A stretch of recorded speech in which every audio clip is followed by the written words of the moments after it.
everyone. Welcome to the 2021 Virtual Gaithersburg Book Festival. I'm Phil Kaminsky, your host for tonight's presentation. Before we get started, I'd like to ask you to please consider supporting today's authors by purchasing their books from our wonderful bookseller partner, Politics and Prose. You will find purchase links in this presentation's description. When you consider all the hardship we've been through over the past year, it's more important than ever to support local and independent businesses as well as one another. Furthermore, we'd like to extend a huge thank you to our 2021 featured sponsor, the David and Michael Blair Family Foundation, for all of their generous support. Okay, on to the main event. Today's YA authors share their stories of young people who find the courage to move away from a harmful environment and in the process, discover a new home. In As Far As You'll Take Me, best-selling author Phil Stamper crafts a heartfelt coming-of-age story about finding the people who become your home. When Marty travels to London in search of freedom to explore his sexuality, he struggles. Will he be able to find a place that feels like home? Phil is also the author of The Gravity of Us. He earned a BA in music and an MA in publishing with creative writing. He works for a major book publisher in New York City. Nicole Melleby brings us How to Become a Planet. Pluto can't explain to her mom why she can't do the things she used to love. A big black hole sits on her chest, making it too hard to do anything. When the world she knows is threatened, she becomes desperate enough to do whatever it takes to be the old Pluto again. Nicole is a born and bred Jersey girl with a passion for storytelling. She studied creative writing at Fairleigh Dickinson University and currently teaches creative writing and literature courses with a handful of local universities.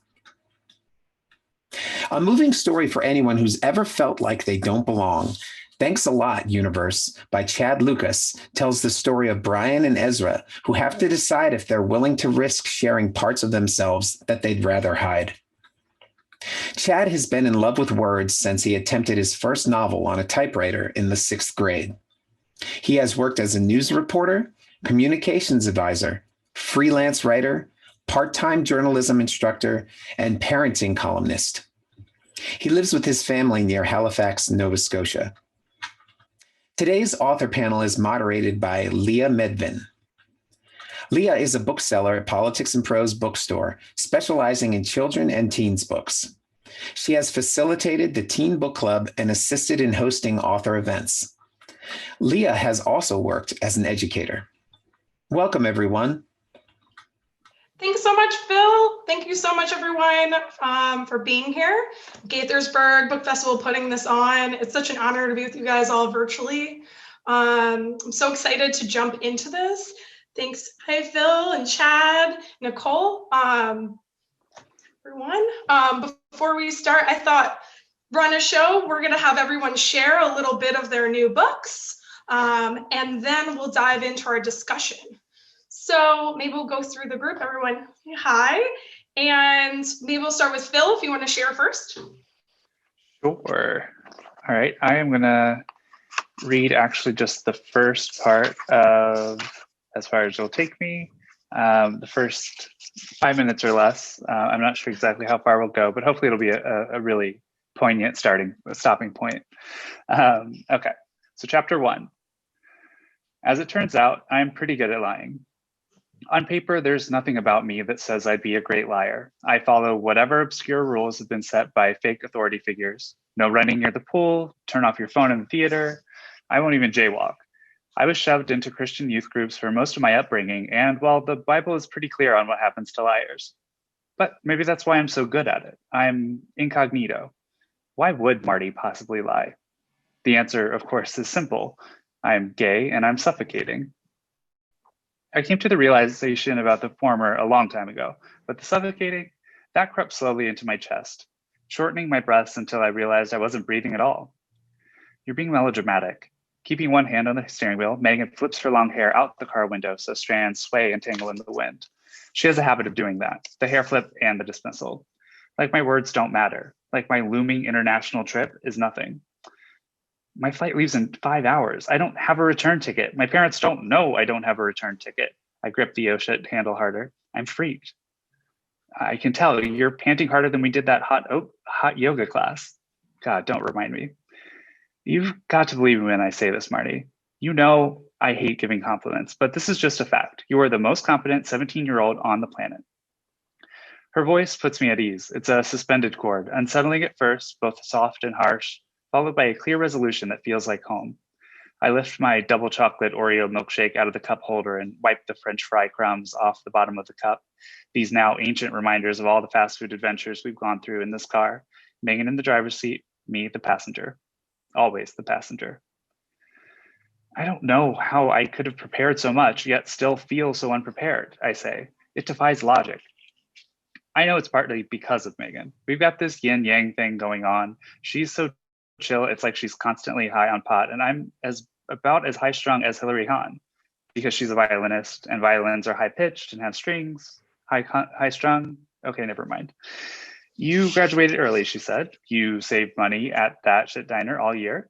You performed about every ensemble in the tri-state area to beef up your resume. You figured out your dual citizenship and visa in the middle of Brexit. She lowers her voice to a whisper, and the wind in the car takes away the words as soon as they leave her mouth. You've been trying to escape Avery for years. You're more than prepared for it, Marty. Her words sting and soothe at the same time. Is she bitter that I'm abandoning her? My best of two friends? I'm not escaping. Of course I'm not escaping. Finish your milkshake, she says. I do. We've got 2 more ice cream stops before I roll you into the airport. My gaze drifts out my window at the glory that is I-75 just before rush hour. The evidence of downtown Cincinnati evaporates from the exit signs, and we're left with the suburbs, Arlington Heights, Lockland, Evendale. Maybe we should abandon the milkshake plan. 275 will take us right there, and I'll have extra time. She sighs. I knew she'd sigh. And what exactly would you do with all this extra time? Read. If by read you mean get to the gate and stare at the screen, freaking out about delays that aren't going to happen, then now I sigh. It's like a steam engine in here. I get it. Carry on. What's next? I'll just stop there. Thank you so much, Phil. It's like coming back to this beginning of Marty's story, so I'm so excited for everybody to read it. Again, that was As Far As You'll Take Me. And next, Chad, do you want to share your awesome debut novel? Sure. We got Thanks a Lot Universe. Yeah, so I'm going to read a little bit on in the book where Brian and his little brother Richie are just arriving at a foster home, and their social worker, Kate, is dropping them off. Kate had told us our temporary guardians were grandparents, but it still surprised me to see the gray-haired couple waving from the front steps of their 2-story house. Gordon and Emma Wenzel were way older than my parents. Mom had me when she was 19. Dad was 18. They were barely in their 30s now. Dad played Overwatch and cranked Jay-Z in the car. And when Mom was doing well, she sang in the kitchen and climbed trees with Richie. One night when I was awake late, I heard them laughing their faces off in the room. In the good times, they were full of energy. They were fun. Dad would never in a million years wear the dull brown blazer Gordon Wenzel had on. I'd bet he'd owned that jacket longer than my dad had been alive. Dude belonged in an oatmeal box. As we approached, Emma descended on us. She called us dear and patted Richie's messy brown hair and said, "Aren't you the most handsome thing?" Richie caught my eye and gagged. She reached toward me as she ushered us inside, but I squirmed away. 10 minutes later, Gordon went back to work, Kate left, and Richie and I were alone with Emma in her living room. Photos lined every wall, and ceramic cat figurines stared at us from the bookshelves, the coffee table, the top of the upright piano.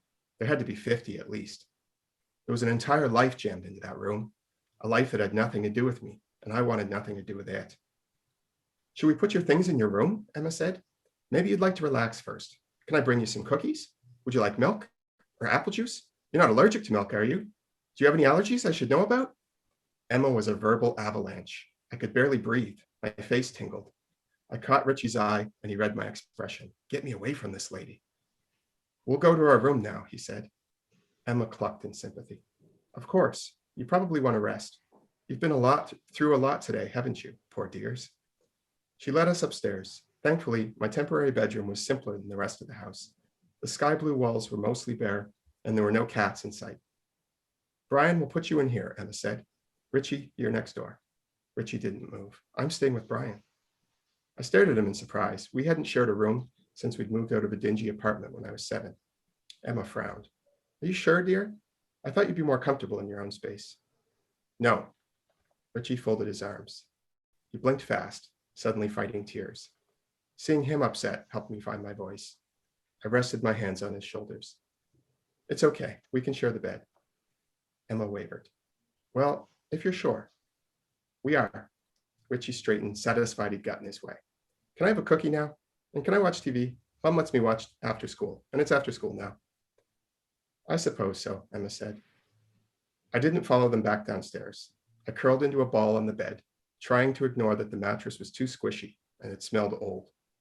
I tried to imagine I was in my own room. I'll stop there.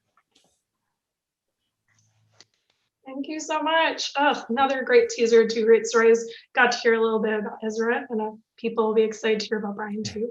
So thank you. And last but not least, Nicole, do you want to share your new How to Become a Planet? Yeah. That will be out. Well, I guess it's out now. Yeah. In the future. Yeah, I'm going to read near the beginning of Pluto's story here. So when it finally came after 180 long days, the first day of summer break didn't matter to Pluto. The countdown she'd made with Meredith still read 34 days until freedom, because Pluto hadn't been to school in over a month. She hadn't had to worry about end-of-the-year pool parties or endless have-a-great summers or Meredith begging her to just be her friend again. And finally, she didn't need to worry about school calling home, asking where she was, asking when she was coming, making her mom's voice tremble as she spoke into the phone. I don't know what to do either.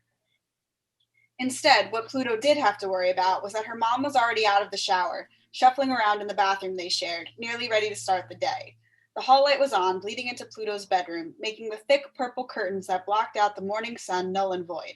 If she had a bedroom door, she would close it to block out the light and the sound of her mom as she hummed while she got dressed. But Pluto did not have a bedroom door and hadn't had a bedroom door for a little over a month now.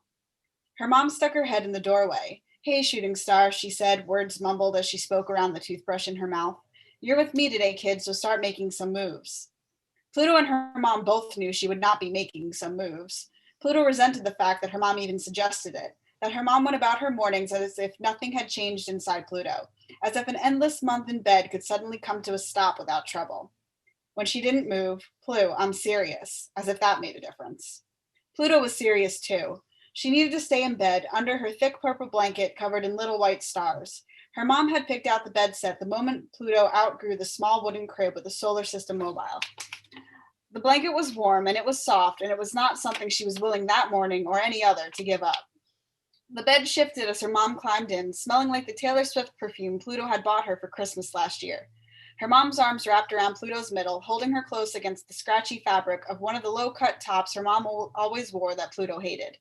Her mom's breath tickled her ear. I don't want to pay for a sitter, Pluto. I want you to come with me. Pluto felt a familiar feeling rise from her stomach up into her throat, one that made her want to scream and cry and argue, if only she weren't so tired. Tears came anyway. 12-year-olds couldn't stay in bed all day on their own, no matter how much they might need to.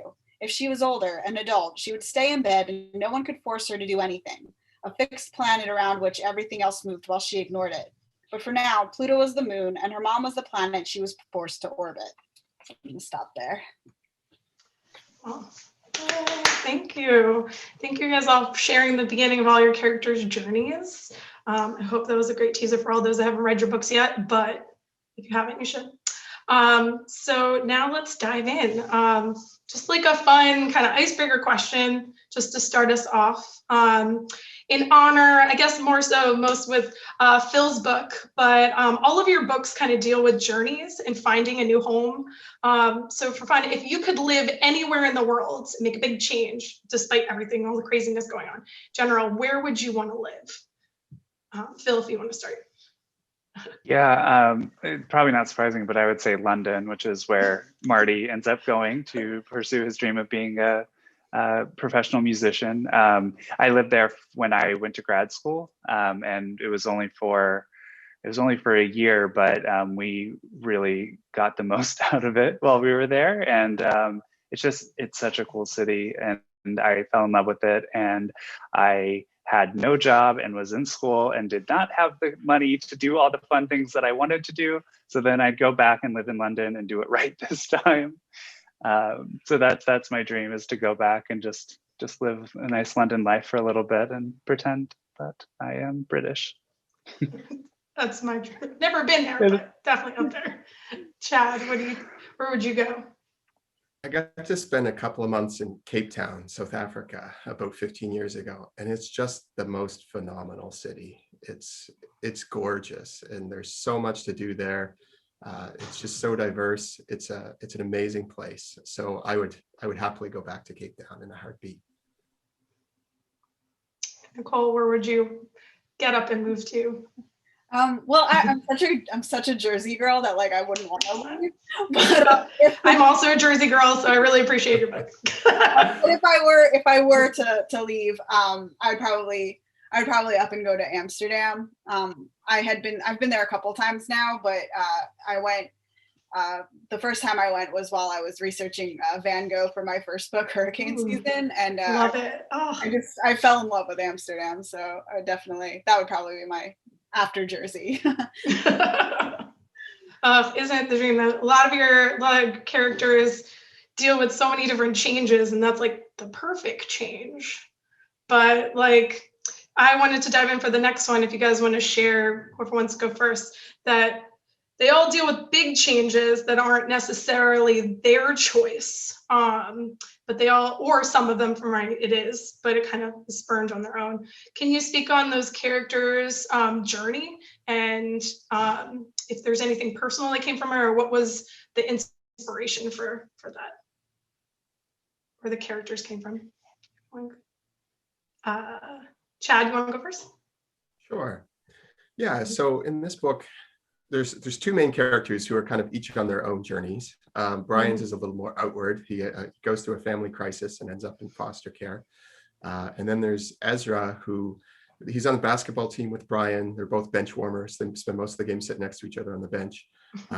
And he sort of notices Brian struggling and wants to reach out and help, but he's not sure if he's ready to reveal that he has a crush on Brian. Yeah, he's worried about his friends finding that out. So his journey is a little more internal, and a little more at his own speed. Brian's kind of forced into a big change. And, it's not directly inspired by anything. I did draw on, when I was around Brian's age, we went through a period where we moved a lot, finances were tight. We spent a year kind of living in someone else's basement for a while. So, it was never as extreme as what Brian went through, but I think I drew on some of those feelings of just instability at that age, when all of a sudden life gets upended a little bit. And Brian's version is a bit more extreme than mine, but I certainly tapped into some of those feelings I had as a young teenager. Yeah, I feel like at those ages, and you guys all pick those perfect ages, that those changes feel so big, and you all did such a great job really showing how all of your characters found those voices and kind of those adjustments. Cole, do you want to talk about your Pluto's journey? Yeah. So Pluto's biggest change at the start of the novel has kind of already happened. Yeah. So right at the start, she has just gotten her diagnosis for depression and anxiety, which comes after, a lot of struggles of months not being able to get out of bed, missing school, kind of losing friends because she isolates herself. So I wanted to start there, and I kind of wanted to start from after the big change and what comes next, because I kind of wanted to tackle a story from, okay, she's 12, she has this depression diagnosis. What does that mean for her? What is, how does she kind of reckon with that? So her journey is pretty much, how much am I changed? How much, like, what does that mean for the relationships I have with my friends, my family? What does that mean for me? How do I go about, am I still the same person I was? Am I someone new? How do I, how do I get my life back? So her journey is kind of, that what happens next. And, is this something that I need to figure out now or fix now, or just kind of learn to accept and understand this new version of who I am? Yeah, I feel like particularly, I feel your character too, kind of addressing their mental health as well, and kind of the change and adjusting. Oh, I'm kind of prompting you for that too, but I feel like you all did such a great job with that. Phil, do you want to share your character story?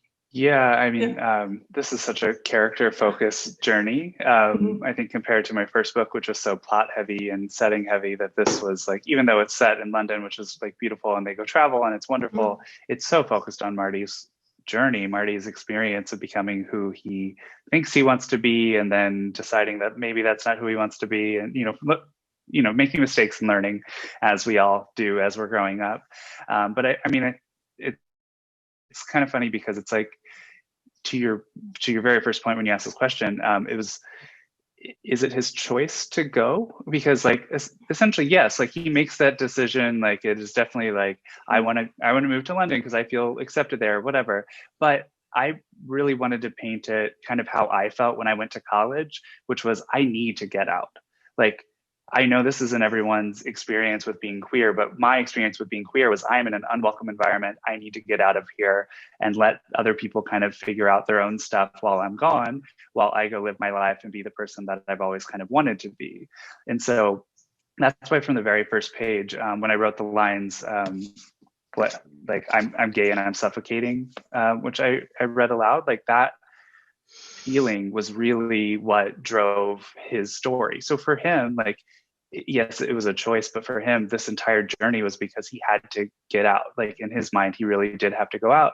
And then as soon as he does, he can actually become this person that he's envisioned for so long. Everything doesn't go to plan by any means. And it actually kind of bites him in the butt because he's more focused on kind of, he's falling in love with his first boyfriend. He's like, has all these great first experiences. He has this newfound family. And he's like, oh crap, that's right. I did move here because I wanted to like stay here and have a career here. And I have not gotten any auditions. I haven't done anything. And so it's kind of like a come to Jesus, literally, metaphorically moment throughout the book of like figuring out how to get to where he wants to go next, which is, I think, always very fun when you're writing for these age groups. No, I feel like I've really felt that as well. That it's like, it kind of really wasn't his choice.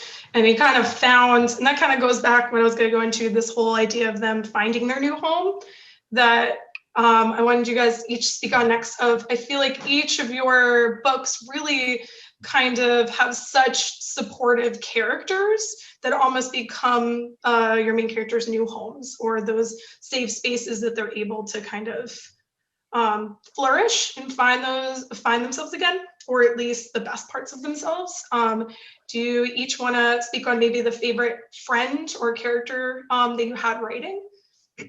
And Nicole, you want to go first? Yeah. So with Pluto, she's coming off of this diagnosis, and it's now summer break. So her best friend, she kind of basically blew off for a few months now, because she just couldn't, not on purpose, she just couldn't get out of bed, couldn't reach out, couldn't respond when her friend texted her.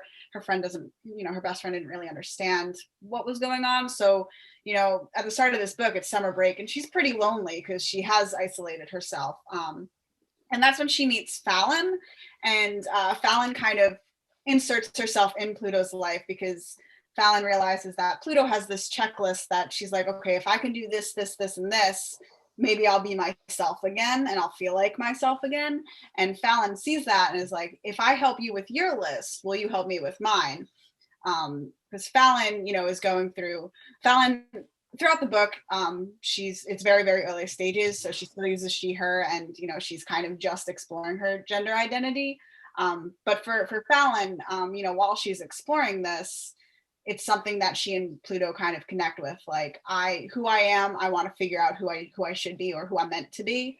And while, throughout the book, while Fallon kind of succeeds in her list, Pluto obviously does not, because the things that Pluto thinks she needs to change is just, who she is, and she has to figure that out. And with Fallon, it is things that, she needs to change about, she wants to cut her hair. She wants things that make her feel more like herself. And the two of them get really close while they're doing that.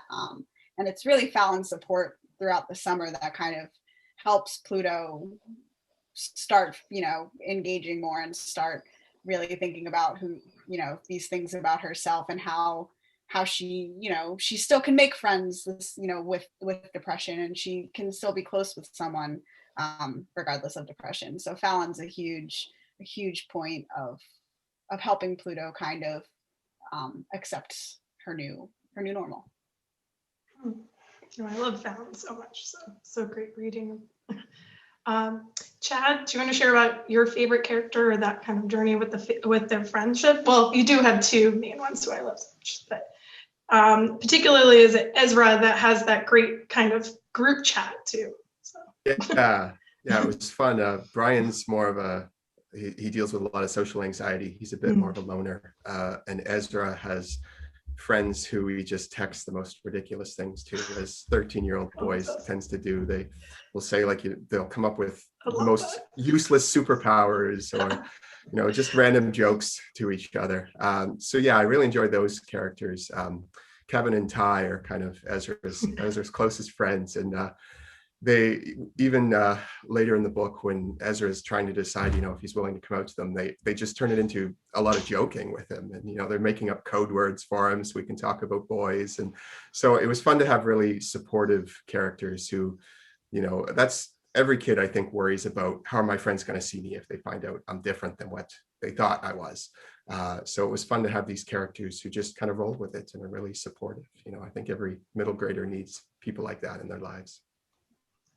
Yeah, particularly I feel like I had the most dramatic relationships in middle grade and like middle school. Everything's dramatic at that age. Absolutely. It's just like, oh, she didn't talk to me today. Or, oh, I guess we're not friends anymore. Yeah. But yeah, Phil, do you want to share your favorite character or friendship thing? Yeah. So as far as She'll Take Me is very much like a found family story. So yeah, because it is kind of modeled off of, super fictionalized version, but modeled off of how I felt when I got to college. And I was in the closet for so long, but when I got to college, I was just coming out to people because they didn't care. And I felt safe and comfortable in the environment that I was in. And I was playing music with a lot of people in ensembles. And that's kind of where I found this connection between the love of music and then also this new friend group. And I was like, wow, you can actually have supportive friends. And so because I have so many characters in there, it was really fun because I got to play with every single friendship dynamic, like some of them toxic, some of them good, some of them good to a point until you piss them off, make them mad. Sorry. And then, but I think my favorite, so I love nuanced, complicated, messy characters. So I would have to say my favorite character to write was actually the love interest, Pierce, who is not a good fit for Marty, not a great person generally. We don't want to get too much. Yeah, no, but I feel like it's safe to go into it knowing that you're reading it and you're like, oh honey, no, but then you're also like, I get it, like I've been there. And the thing is, Marty being a repressed queer person for 17 years of his life, suddenly a boy's paying attention to him and is giving him what he needs, and it's like, well, I'm going to change my entire persona, self, everything, just so I can keep us together. But it was really interesting. I think Pierce, the love interest, changed draft by draft more than any other character I've ever written in my life, because then sometimes he was this really almost abusive kind of character, and other ones he was just very light and fun, and you're like, well, wait, why are they a bad fit?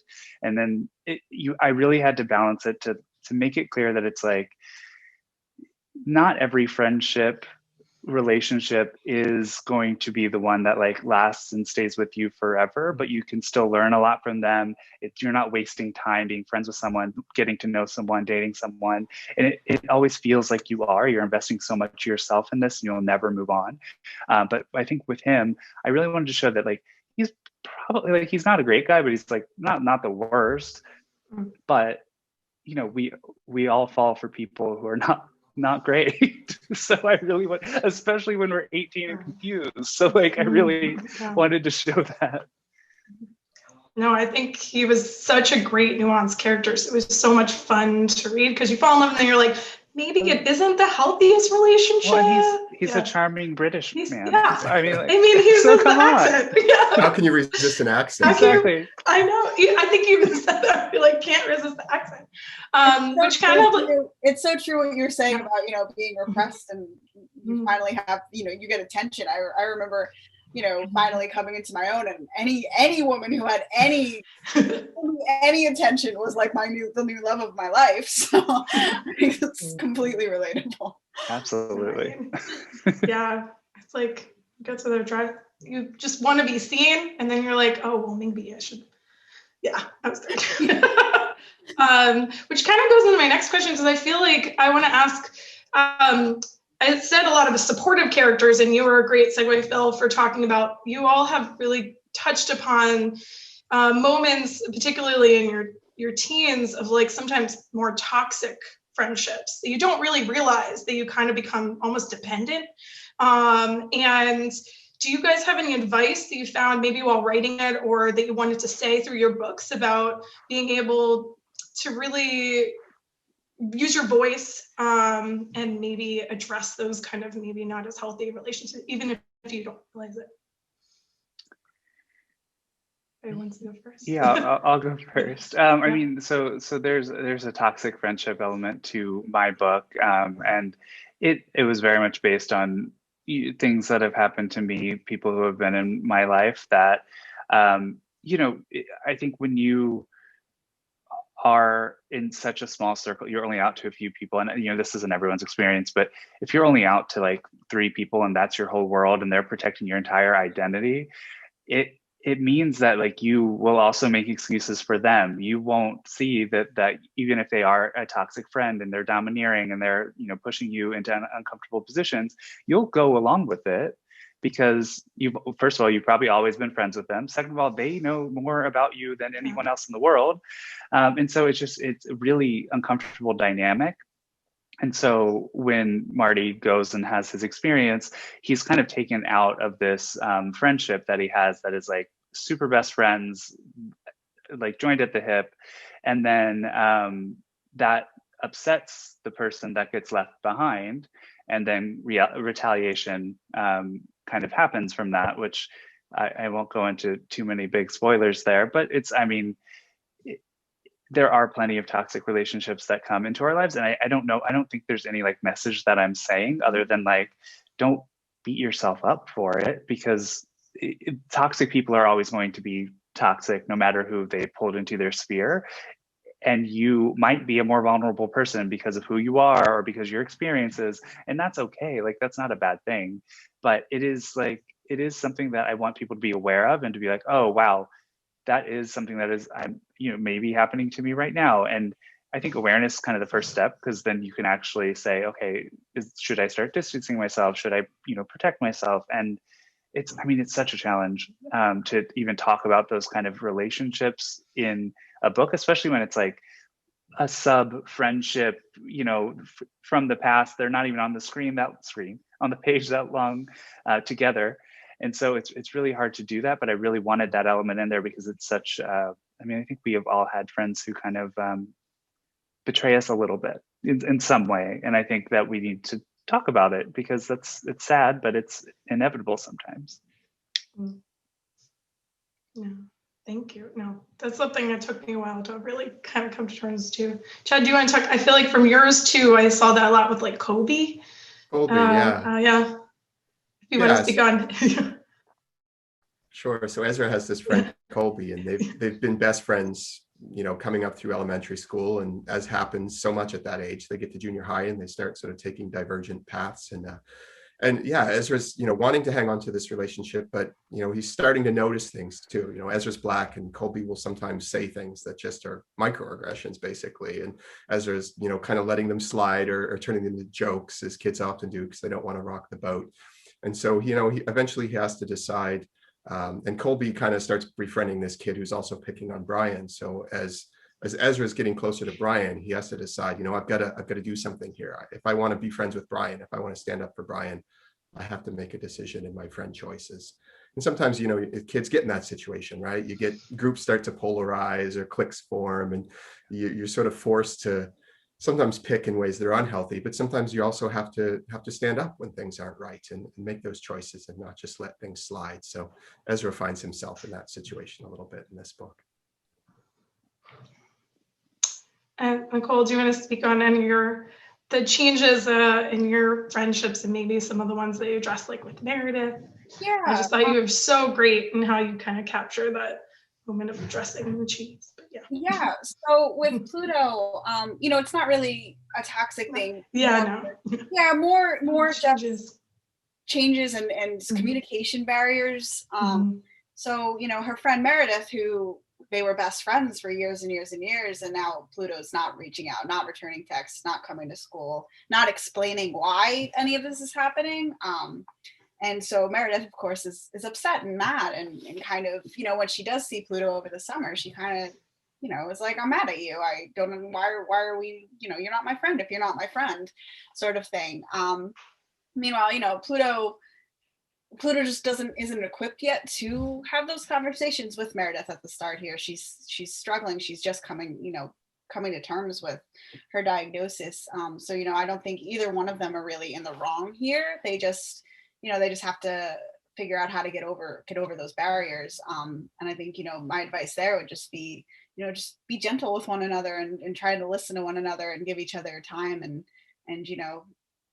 allow those conversations to happen however they need to happen. And, sometimes it'll take a while and sometimes they might not happen. Sometimes they're too hard. And I don't know that that's necessarily anyone's fault. It's just, it's hard, and it's hard for Pluto in the book and it's hard for Meredith in the book. And it's a while before they're able to, have those conversations.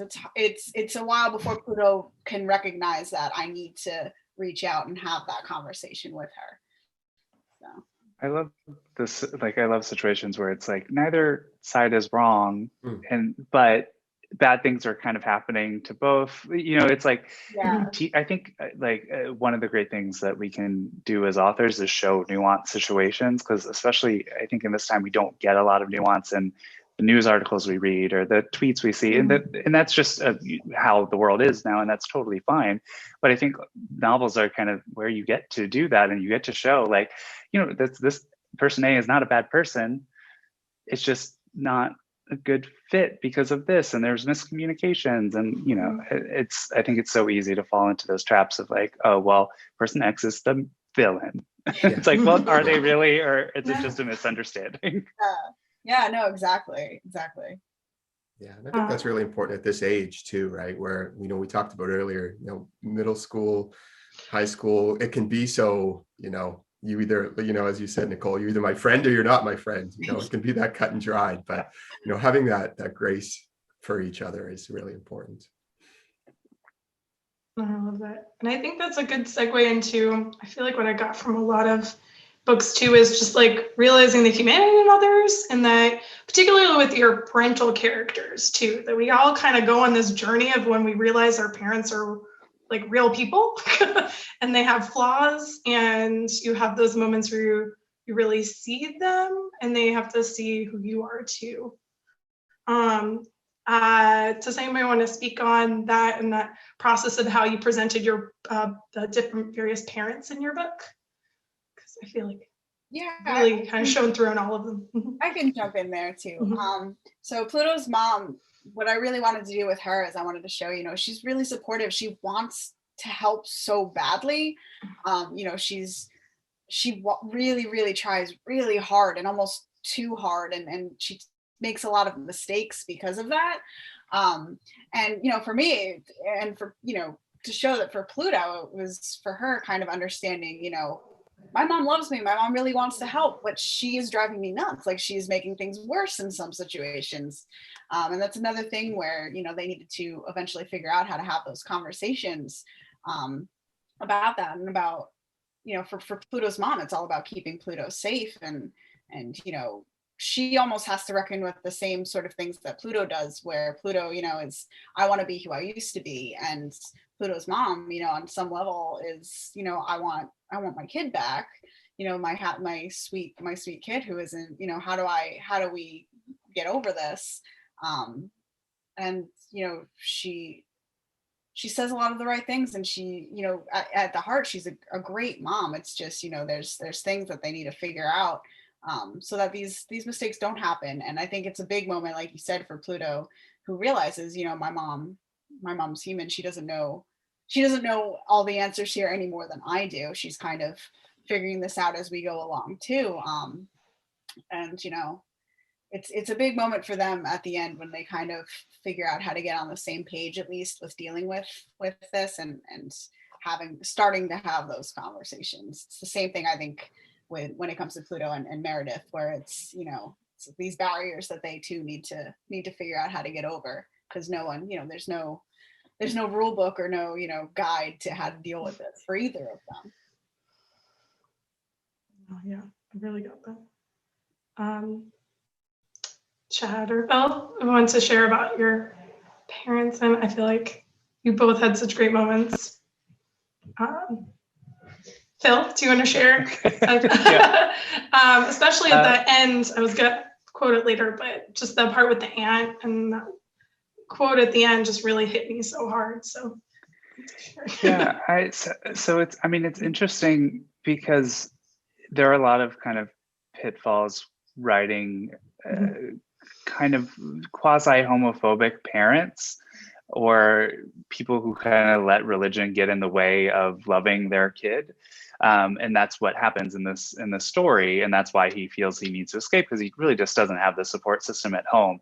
And I didn't want that moment of redemption for the parents. And the thing is, like, they get it to some extent throughout, because the thing is, like, I'm not trying to paint, any sort of one-dimensional parent, you're either evil or great. Like, there's so much in between. People are always learning, even if they're adults.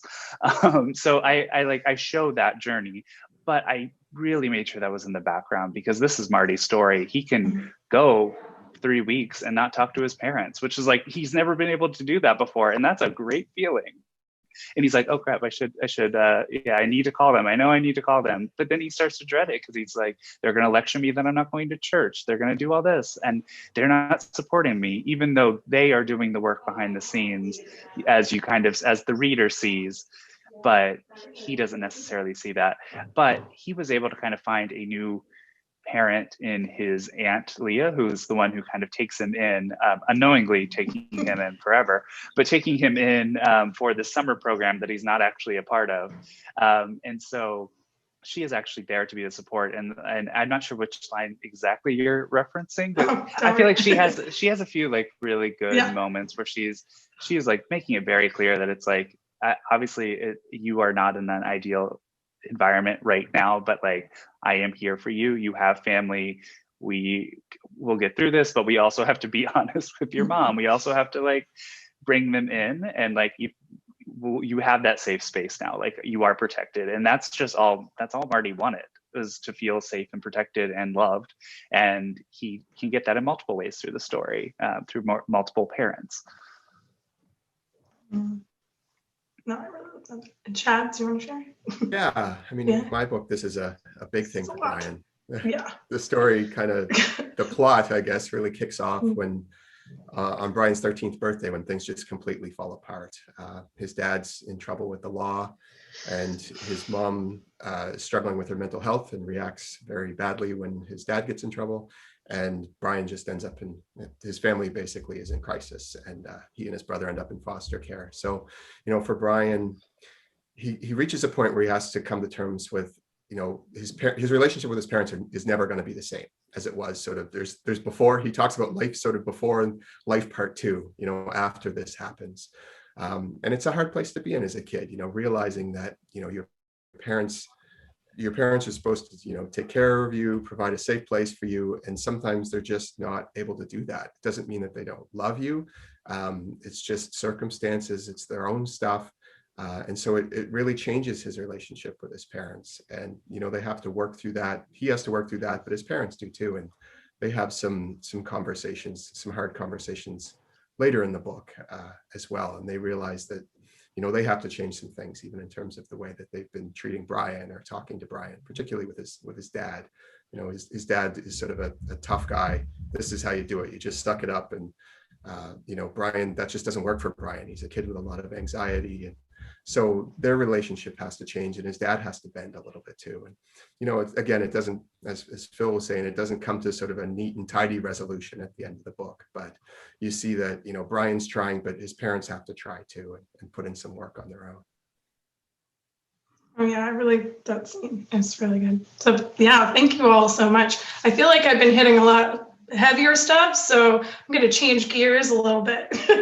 And kind of like in honor of Phil and Chad, there's a lot of music, and I feel like a little bit, Nicole, in at least both of your books. And for fun, I thought I'd ask in honor of that, is there anything that you guys love to listen to, like a genre, an artist, or a playlist when you guys are writing? I always love to ask that. So I find it interesting because it kind of sets the tone. If anybody wants to share, maybe Nicole, would you like to? I can, when I'm actually writing, I cannot listen to music. I find it so distracting. I can't write in silence either. I need like something like Food Network or something on TV, so it's just like noise. But I'm not like captivated by it. Though sometimes I get captivated by it. If it's a good dish. But yeah, no, I cannot listen to music when I write. But when I'm like in the car driving and music's on, sometimes I'll get ideas based on what I'm listening to and stuff. But no, I cannot listen to music when I write, or I'll never get anything done. Yeah, I have that problem with music with words, because that really distracts me for some reason, unless it's something from like 2006 that I've heard 300 million times, that it is background music to me, like put on My Chemical Romance and like I don't hear a thing because I could just be in the zone. But I'd say generally speaking, I write to film scores and like video game soundtracks mostly. I did write a little bit to folklore, Taylor Swift this time, which is new for me, which has lyrics, but I was able to, like, after 18 listens, I was able to really tune it out a bit. Exactly.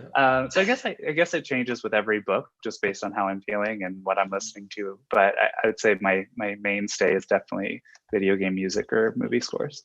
Oh yeah, I will say I got the advice to try video game or film scores, and when I did do video game like songs, I was listening to the soundtrack to Night in the Woods, and that one kind of worked. So I will say, it is, if anyone's like looking for something, that has been good advice. I also really so there are these YouTube videos that are like 10 hours long they'll do like random Animal Crossing songs with rain sounds over top of it.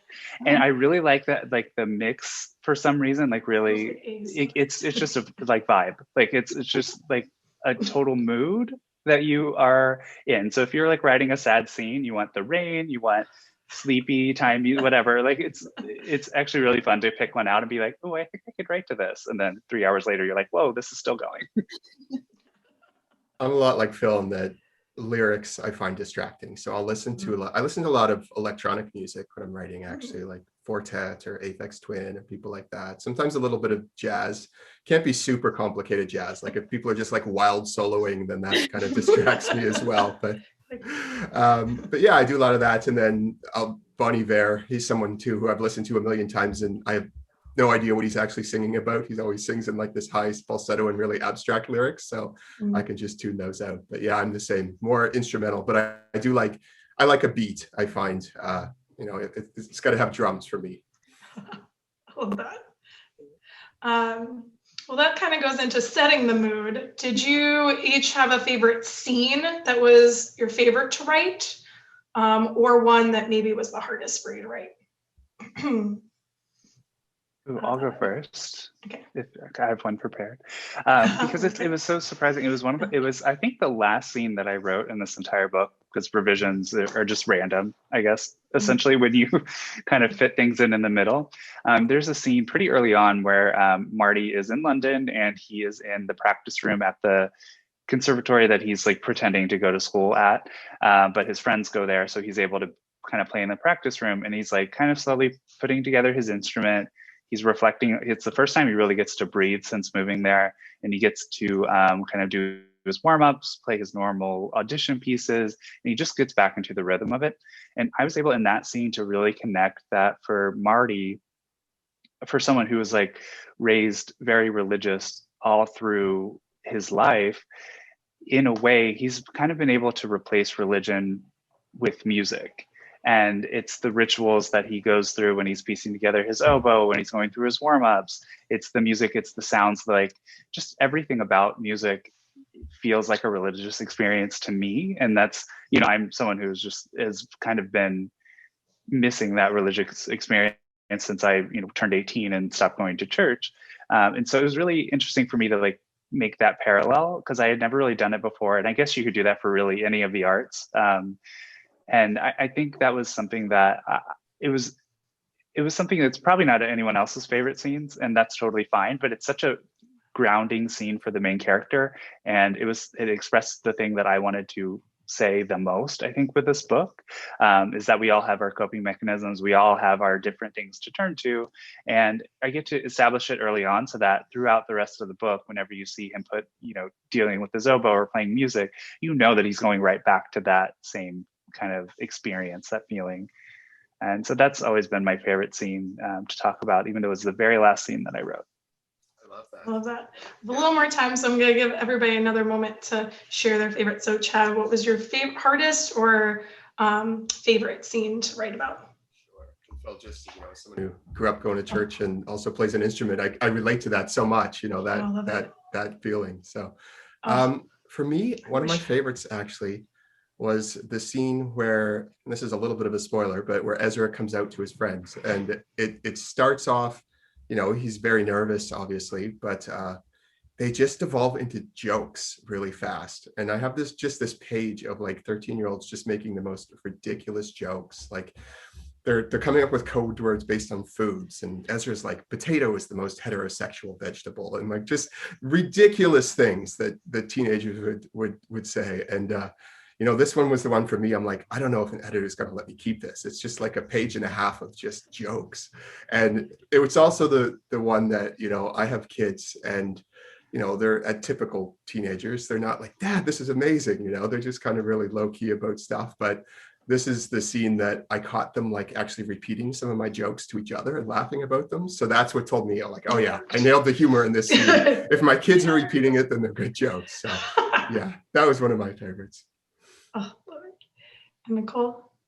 Oh yeah, first Chad, that was one of my favorite parts of your book as well. Same. I love them so much. So it feels so real that like to put this kid at ease who just came out to them, they're just like, let's put him by ease by treating him like we always would and making a whole bunch of dumb jokes. And I think that was such a nice moment, and it was, you know, enjoyable as well.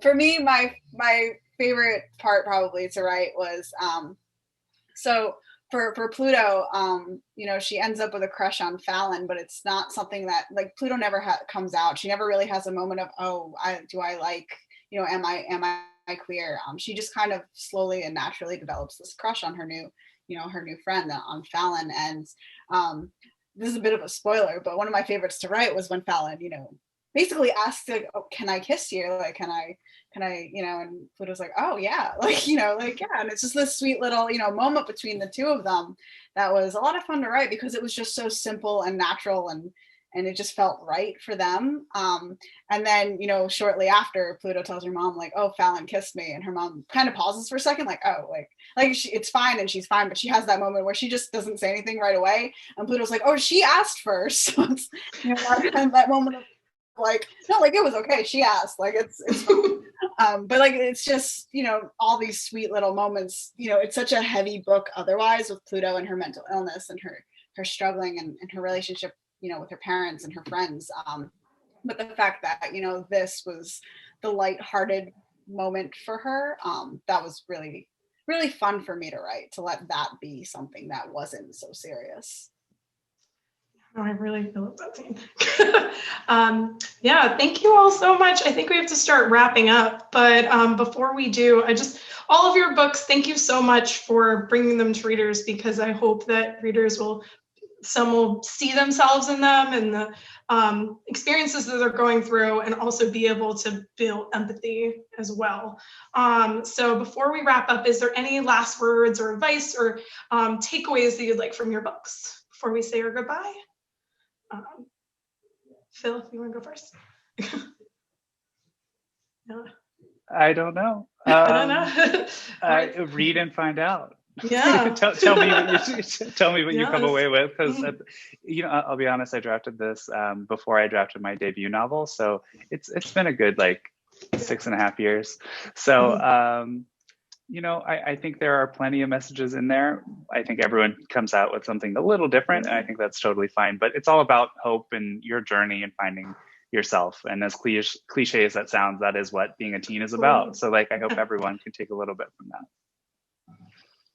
And Sean? Yeah, so Nicole. Yeah, sorry. No, for How to Become a Planet, my goal was to just write a main character at that 12-year-old with depression, because there's still few and far between where the middle grader, the actual 12-year-old, is the one with the depression. And I really just wanted to write it to say, you're not alone. This is something that other people experience, other kids experience, and that also I see you, I validate you, and that's kind of what I wanted the takeaway to be. I wanted it to be for those kids who might be still struggling as well. Yeah, that's great. Thank you so much. And for me, I really wanted to present a range of boys in this book that they're basketball players, but Brian's dealing with anxiety. Ezra's questioning his sexuality. Even Gabe, one of the older teenager supporting characters, he's this confident basketball player, but he gets emotional in this book. He's grieving. I really wanted boys to come away, and particularly sporty kids. I coach basketball, so I've been in the gym, and I know what that dynamic can be like sometimes.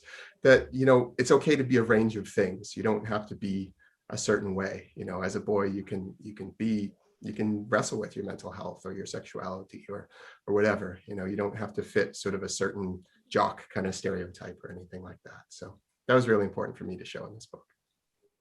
Yeah, love that for really all of your books. So I'm so excited for all those readers that haven't gotten to meet your characters yet, or those that got to hear you guys all speak and expand on your amazing stories. So I guess we have to wrap it up and pass it back over to Phil. So again, thank you guys so much. I wish I could keep talking to all of you and pull more information. I had so many more questions, but yeah, thank you all so much. That's great. Yeah, thank you so much, Chad, Nicole, Phil. What a magnificent presentation. Thank you to the authors for being here with us today. Okay, future authors, are you ready to write? Here are today's story starters. As always, you can pick your favorite one, or you can write about all of them. Number 1, do you have a favorite song? Write about the type of music you like to listen to. Number 2, if you could design a school uniform, what types of clothes would you suggest? What colors would they be?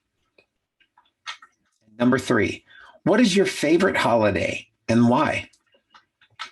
Send your finished story to gbfstories@gaithersburgmd.gov to be entered into a random drawing for a special prize. Have a great evening, everyone. And as always, keep reading and keep writing. And to all of you book lovers watching at home, I have to thank you for joining us tonight for this presentation. We have an amazing lineup of children's authors still to come, and you don't want to miss one. Furthermore, for those of you local to the Gaithersburg area, you have to be sure to check out the 4 GBF Story Walks, which are installed all around the city. Go to Gaithersburgbookfestival.org and look over the author presentation schedule and story walk locations so you can plan the rest of your festival month. Have a great evening all, and remember, keep reading and keep writing.